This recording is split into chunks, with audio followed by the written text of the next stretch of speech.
आई मात्र रोज दारात बसून वाट बघायची त्या मुलाची. कोणी मोटरसायकलचा आवाज आला, तिला वाटायचं की माझा मुलगा आला असेल. पळत धावत जायची. वेडी कल्पना असते हो माईची. पण प्रत्येक वेळी तिची नजर निराश व्हायची. दुसरंच कोणीतरी असायचं. नमस्कार मित्रांनो, आज मी तुम्हाला एक अशी गोष्ट सांगणार आहे जी कदाचित तुमच्या डोळ्यामध्ये पाणी आलेल, पण जर या गोष्टीने तुमच्या मनात आई वडिलाबद्दलचा आदर वाढवला ना, तर माझे बोलणे सार्थक होईल. मित्रांनो, पैसा कमवा, खूप पैसा कमवा, कारण या जगात पैशाशिवाय अनेक गोष्टी अपूर्ण राहतात. पण एक गोष्ट कायम लक्षात ठेवा, पैसा तुमच्या गरजा पूर्ण करू शकतो, पण आई वडिलांची जागा कधीच घेऊ शकत नाही बरं का. आज मी जे सांगणार आहे ते ऐकल्यानंतर कदाचित तुम्ही तुमच्या आईला फोन कराल, कदाचित वडिलांना मिठी माराल आणि कदाचित तुमच्या डोळ्यामध्ये पाणी येईल. कारण ही गोष्ट कोणा एका मुलाची नाही, ही गोष्ट आहे त्या प्रत्येक मुलाची जो मोठा झाला, पण ज्यांना मोठं करून त्यांनी उभं केलं, ज्यांनी मोठं केलं त्यांनाच विसरून गेला. सुंदर मराठी गाणे शेवटपर्यंत नक्की बघा. तर नमस्कार मित्रांनो, मी संतोष कांबळे आणि आपण पाहतात SK टॉक मराठी. तर चला आपण व्हिडिओला सुरुवात करूया. एका गावात गरीब कुटुंब राहत होतं. आई लोकांच्या घरची भांडी घासायची आणि वडील दिवसभर उन्हात मजुरी करायचे. आणि त्यांना एकच मुलगा होता. त्याच्या जगण्याचे एकमेव कारण त्यांच्या डोळ्यातले एकमेव स्वप्न होते. त्याचा मुलगा आईच्या साडीला ठिगळ होतं, वडिलांच्या चपला तुटलेल्या होत्या, पण मुलाच्या शाळेची फी कधी थांबली नाही. कधी आई उपाशी झोपली, कधी वडील औषध न घेता कामावर गेले, पण मुलाला कधी जाणवू दिलं नाही की घरात किती गरिबी आहे ते. एक दिवस मुलगा मोठा झाला,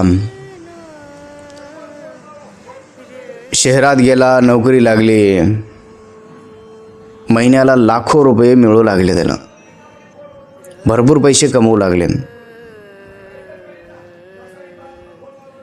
आई वडिलांनी गावभर पेढे वाटले. का माहीत आहे? कारण माझा मुलगा आता लाखो रुपये कमवत आहे, खूप श्रीमंत झाला आहे. लोकांना अभिमानाने सांगायचे, माझा मुलगा मोठा साहेब झालाय. त्या दिवशी आईच्या डोळ्यात आनंदाचे अश्रू होते, पण तिला माहिती नव्हतं की तेच आनंदाचे अश्रू दुःखामध्ये बदलणार आहेत. सुंदर मराठी काय नाही. जर आवडत असेल तर एक लाईक जरूर करा.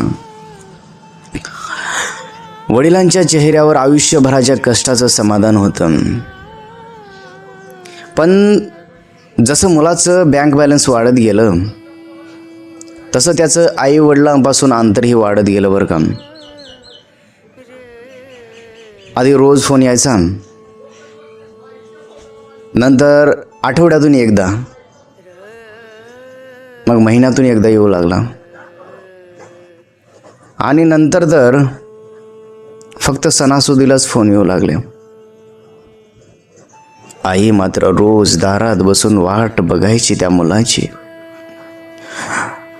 कोणी मोटरसायकलचा आवाज आला, तिला वाटायचं की माझा मुलगा आला असेल. पळत धावत जायची. वेडी कल्पना असते हो माईची. पण प्रत्येक वेळी तिची नजर निराश व्हायची. दुसरंच कोणीतरी असायचं. वडील रोज गावातल्या लोकांना सांगायचे, यावेळी माझा मुलगा दिवाळीमध्ये नक्की येणार आहे. पण दिवाळी यायची आणि निघून पण जायची, पण मुलगा काय आला नाही बरं का. एक रात्री आईने मुलाला फोन केला, फोन उचलला गेला नाही. पुन्हा फोन केला, उचलला गेला नाही. तिसऱ्यांदा फोन केला तरीही उचललं नाही.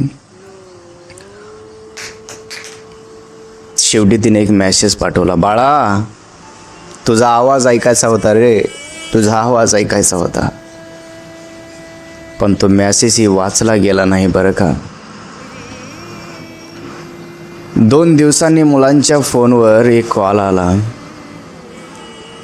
आणि तो फोन कुठून आला होता माहीत आहे? गावाकडून आला होता. समोरून आवाज आला, बाळा तुझी आई खूप आजारी आहे रे, लवकर ये.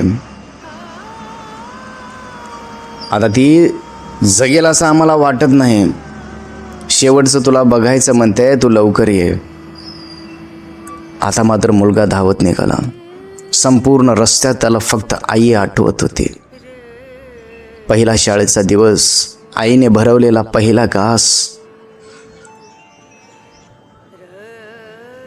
ताप आल्यानंतर, आजारी असल्यानंतर रात्रभर डोक्यावर ठेवलेला हात, सगळं आठवत होतं त्याला.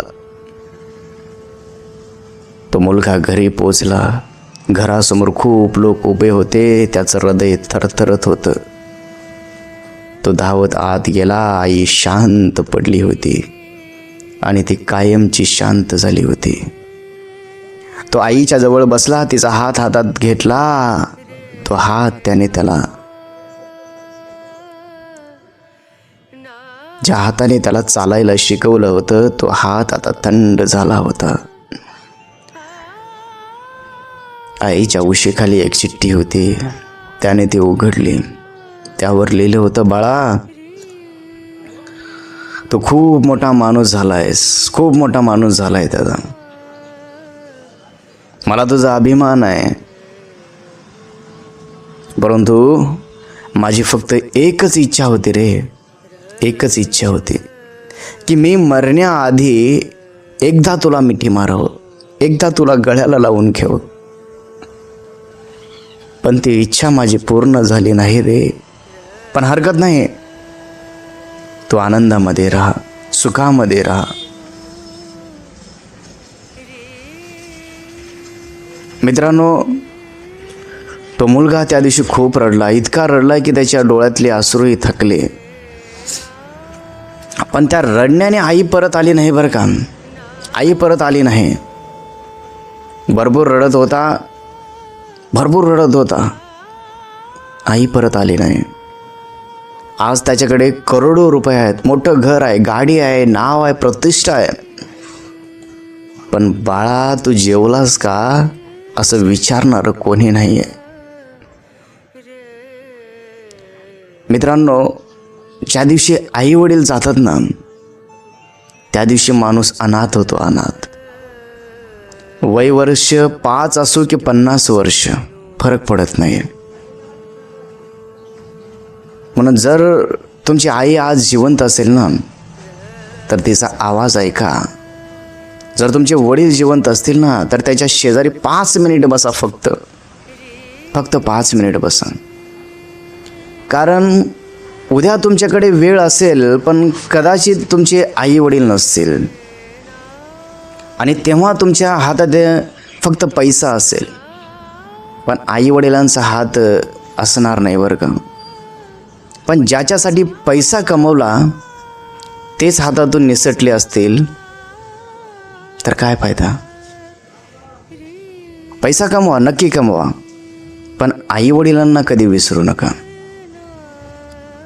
कारण या जगात आई वडिलांपेक्षा महाग काहीच नाही आहे, आणि त्यांच्यापेक्षा जास्त समजून घेणारा या पृथ्वीवरती माणूस कधी होणार नाही आहे. एक आई वडीलच असतात की आपल्या मुलाचं सर्व चुका माफ करतात. मुलाने कितीही मोठी चूक केली तर आई वडील ते पदरात घेतात, लपवून ठेवतात, सांगत नाहीत. माफ करून टाकतात. म्हणून वेळ आहे तोपर्यंत आपल्या आईवडिलांची सेवा करा, त्याच्यासोबत बोला. जर ही कहाणी तुम्हाला आवडली असेल तर कमेंट बॉक्समध्ये आई बाबा असे जरूर लिहा. तर चला आपण भेटूया आणखीन असेच नवीन व्हिडिओमध्ये.